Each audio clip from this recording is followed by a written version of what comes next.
everyone, welcome back to Vlogmas day 19. It is 3 AM.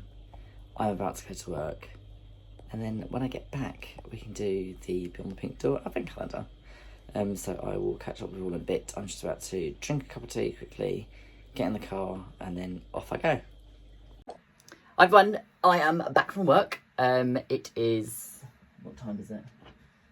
About 12:30. I've just been to the post office to do the first run of things from yesterday. So the Liberty Caddy that was on my store last night has been shipped. Most of the caddy packers have been shipped, apart from the fact that my website decided to duplicate some of the stock that wasn't actually available. So I will be getting the rest of them out within the next 48 hours. So apologies if there is a little bit of a delay. To be honest though, I've kind of thought about it this way and thought to myself, do you know what? This is so unlike me to not get something out the following day or within 24 hours, but I can't see much stuff getting anywhere at the moment because of Royal Mail. But I will be getting those out tomorrow, I would hope at the latest. And there is still a few left which are current updated stock because it decided to mess me up. But it's fine, doesn't matter, I can get them done, it's no problem at all. I need to, once I've done those, I need to work out what the rest I'm going to do with my, what I'm going to do with the rest of my day basically. But I thought I'd start off by opening the Beyond the Pink Door calendar today. So let's grab her. Let's let ourselves into Andrew's front door, and see what she's got in store for us today. So today is number 19. I think they're all in order now. Well, there's only 4 left, which is quite depressing. I'm not going to lie, this has been probably my most favourite advent calendar I think I've ever had. So for anyone that was on the fence about buying it this year and didn't decide to, if Andrea makes them next year, which I'm sure she will, and I'm sure they'll be just as good, if not better, make sure you grab one, because they are a darn good calendar. So 19 is a longer, thinner one today. I'm not quite sure what it is. No, I'm going to try and guess. I don't know what it... Oh, I know what it is. I should have guessed that, really. So today is a pack of buyers from the Specky Seamstress, which is really nice because I actually got to meet Laura, one of the owners of Specky Seamstress, last week, and it's the first time I've actually met her properly in person, and actually had a time to actually have a good chat with her. And this one says, "Make today all about you," which I love. That is really cute. I think what I might do with this actually is there's one of the Besties fabrics, which I'm actually looking at right now. It's got little pink hearts on it. And this would make really a nice little addition to the side of a pocket or something like that, which I think would be really, really cute. So yeah, I'm made up about that. That's great. I should have known it was that, really. It feels, now I know what it is. It doesn't feel like anything but that. So I'm going to add that to my, add it to my stash of Specky Seamstress bias products. I think I've got another one up there as well somewhere.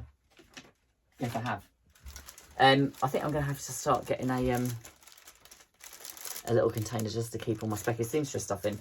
I will, if any of you that didn't get the calendar and would like to visit the Specky Seamstress website, I will pop the link for it in the description box below. She does excellent quality bias tape, which is printed, and it's beautiful to work with. She does brilliant labels, and all of their labels are made from recycled thread, I believe, which is a good to know thing. And they're all UK made as well, which is great. So you're supporting, not only are you supporting a small business in the UK, you're supporting UK thingy as well. What's it called? Manufacturing. UK manufacturing. Which is good because it employs people in this country, which is great. So yeah, I'm all for that. So I don't really know what else I'm going to do at the moment today, but I will check in with you in a bit and I will give you an update as to what I have got done. I've heard the kettle has just clicked. So before I do anything, and because of how horrible the weather is, I'm going to make myself a cup of tea. I think I might actually make myself a nice little vegetable soup and have some of the very nice bread that I got from the shop the other day for my lunch before I do anything, because sewing needs fuel. Food equals sewing. Yeah, see you in a bit. So I thought I would just quickly pop back on because I forgot to show this yesterday, and when I was watching a live thing on Instagram last night, I was in here and I completely forgot that I got something delivered yesterday that I forgot to show you. So this is, as I said a little while ago, I resubscribed to the Love Patchwork and Quilting magazine because they were doing a limited edition Tudor one, blah, blah, blah, blah, boring, I won't keep going on about it. But they, obviously because I signed up, this month's one has come through, which is this magazine here, which is, it's quite good actually. It's got quite a lot of nice... It's got quite a lot of nice patterns in here. It's also got a thing about quilted jackets, which I want to speak to you about in a bit, but I'm going to have to remember what the name of the jacket is. But what I wanted to show you is that if anyone's interested and hasn't got this magazine and has any sort of thoughts about colour and whether they maybe struggle to put colours together, different things like that, this month actually comes with a whole guide on how to blend colours with confidence.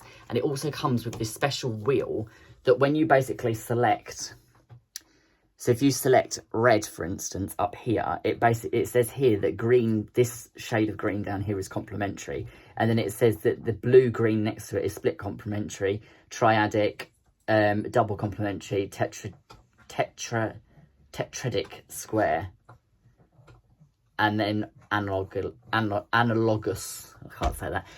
But it basically explains what all of the colours do. And so if you're picking a fabric and say, for instance, you've got a red-violet sort of tone, which shows here, you can basically select that and then think to yourself, right, okay, what's going to complement that if you were using a binding or if you wanted to colour block a sweatshirt or whatever. It's a really good little tool to keep in your sort of sewing arsenal. So I would have a look and grab one of these if you are in the UK. I think they ship to America as well, Love Patchwork and Quilting. I think it's a UK, US sort of thing. I'm not 100% sure. But I would definitely recommend grabbing one of the magazines just to have this because it's really handy to have in your sewing kit, basically, because it will help you choose colours if you have problems with matching things up and if you're a little bit unsure sometimes as to whether that complements that or not, that'll tell you. So yeah, I'll be back in a minute.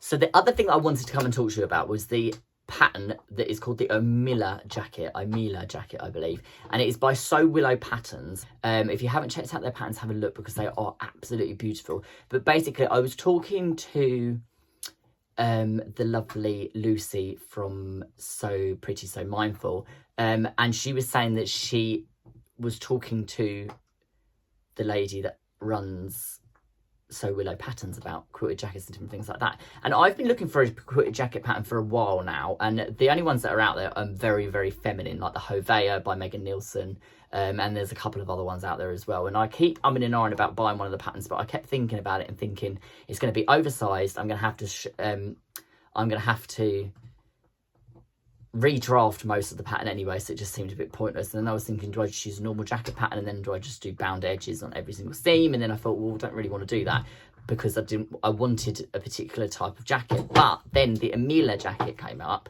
and I spoke to So Willow Patterns, and she's very kindly gifted it to me to see how it forms for using it as a male pattern. So I'm basically going to test it for her and make a few moderate adjustments to make it sort of more sort of masculine shaped. Not that it's going to need a lot of adjustments anyway, because it is a perfect unisex pattern if you ask me, which is why I was so excited about it when I spoke to her about it. But I'm actually waiting on some. So I was talking to my husband about this earlier because he was passing a haberdashery this morning and said, do I need anything? And I said, well, I need some quilt batting for this jacket that I want to make. But then when I actually thought about it, I thought, you know what, I actually want it to be really, really warm. And I also want it to be slightly weatherproof in terms of wind and different things. So I suddenly thought to myself, something I did a long time ago when I was making small quilted stockings for sort of like, they weren't fully functional. They were just sort of like for display. And I had, at that particular time that I was making them, I was in a rush to make them and I didn't have any quilt batting left, not big enough for what I needed. So I actually used some polar fleece as the batting, and then I suddenly thought to myself today, why don't I just order some polar fleece and use that as my quilt batting? So when I quilt the fabric to make my quilted jacket from on my long arm, my quilting frame, I can use polar fleece in between the 3 layers, which means that I will then get, but in effect, I will get a polar fleece lined quilted jacket, which I just think was a slight brainwave on my part. Doesn't happen very often. And so I am going to do that. I'm going to go down that route. So what I think I'm going to do is order sort of like a grey or a black, because the jacket's going to be black anyway. I'm going to make the whole entire outer of the jacket from the line work black on black fairy flakes, because it's got a little bit of interest to it, but it will be predominantly a nice smart black quilted jacket.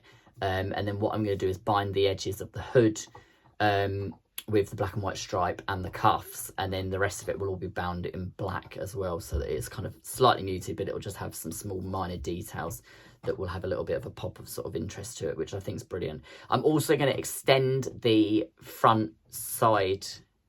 Well, I'm not going to extend the front side. What I'm going to do is create a flap for the front of it, so that I can put a zip embedded behind the 2 panels, an open-ended zip, and then I'm going to put a zip flap across the front of it, which I'm then going to put buttonholes in, so it can be zipped up and buttoned, so that it's windproof down the front as well.